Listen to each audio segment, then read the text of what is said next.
Ahoj, moje meno je Katarína Jurenková z Harmony Mama a vedľa mňa sedí Sonička, ktorá je v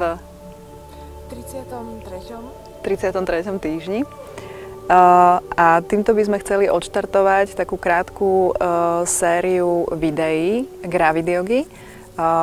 Bude sa jednať o krátke cvičenia na doma, aby si mohla bezpečne zacvičiť, teda aj v pohodlí domova.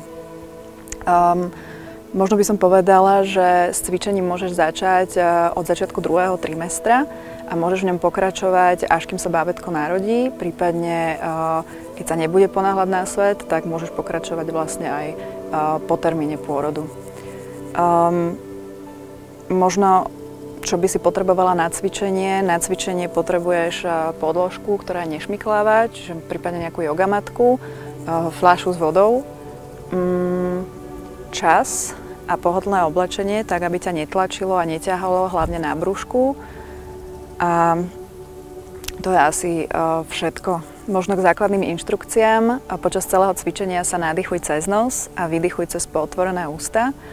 Cvič len to, čo vládzeš, keď nevládzeš, oddychni si, prípadne ak ti nejaké z týchto pohybov nerobí dobre, nerob ho, vynechaj ho. A v rovnovážnych polohách a v stoji nezatváraj oči a nepozeraj smerom dohora.